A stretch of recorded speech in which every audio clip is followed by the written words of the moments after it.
report, I thought I was literally going to pass out. Literally going to pass out. So the police report stated that a school staff advised that my son was not a student at Guilford Park High School, but instead he was in a mental health program at this school to help him with his autism.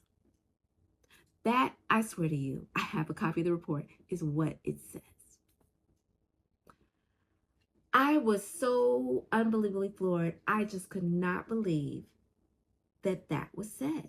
Who said it? Probably, well, I can't tell you 100%, but I can't imagine the teacher saying that, because she was the teacher and she was employed by the school to teach him.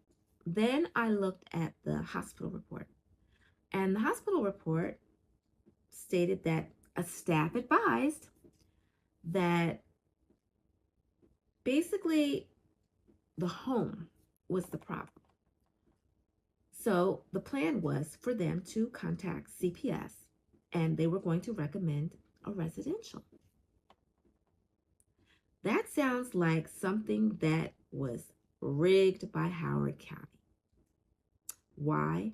Because they knew they could not meet his needs, and they needed to find a way to get him in a position where he could not be at Guilford Park High School, where his needs could not be met, but in a placement where his needs could be met.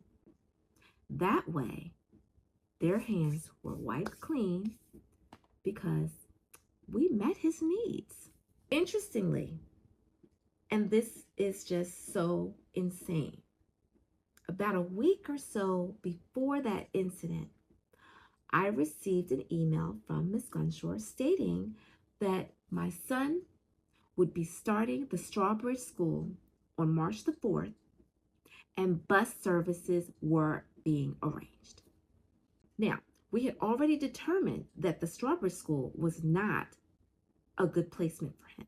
His therapist said it, I said it, my son said it, and we had not heard back from the Strawbridge School since we toured in October.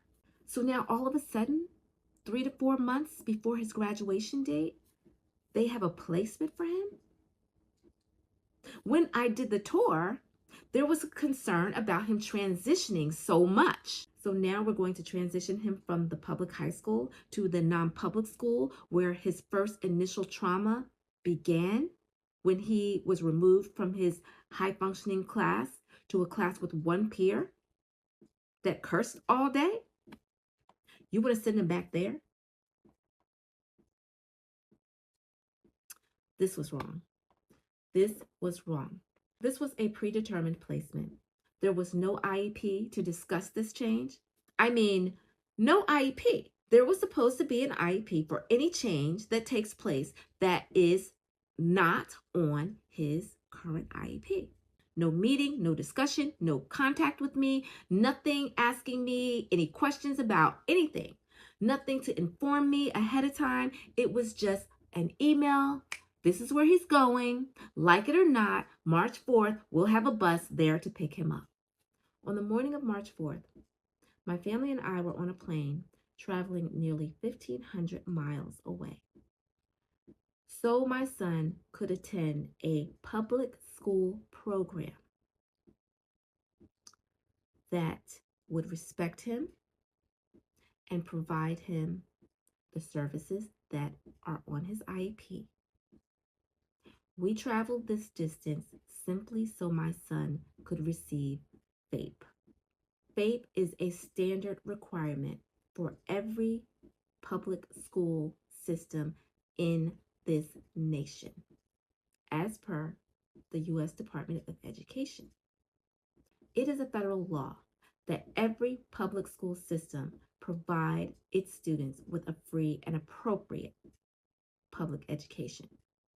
It is illegal to deny a student with an IEP FAPE.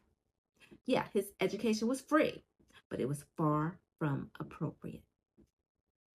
They go hand in hand. So that is a federal law. The public school system receives a lot of money from the federal government. Now, for special education students per student, I believe it's like $15,000 or $16,000.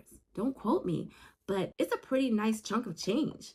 And if you're a number one school system, then you may get a lot more money. So maybe that's a motivation to be number one.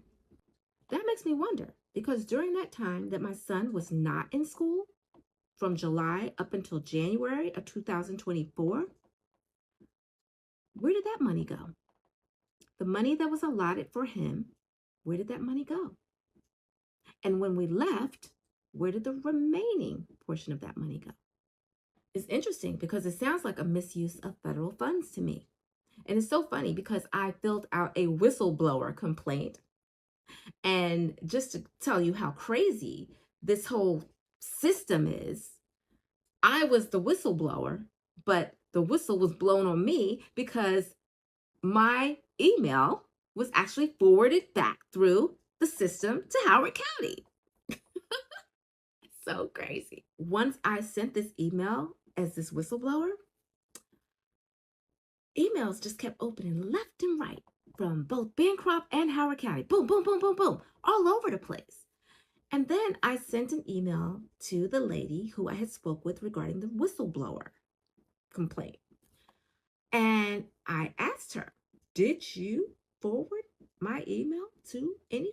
Did you let them know what was going on? I mean, I thought this was confidential. She was like, oh, yes, ma'am. Yes, ma'am. You forwarded my information that was supposed to be confidential to the county? To be honest, I could care less because they already knew they were wrong. But if I were someone who was really trying to keep something under the wrap and be, totally anonymous, I'd be in a whole heck of a lot of trouble. So I won't be doing that again. So regarding the compensatory service hours, we had a meeting in October, and those hours were going to be discussed at that meeting.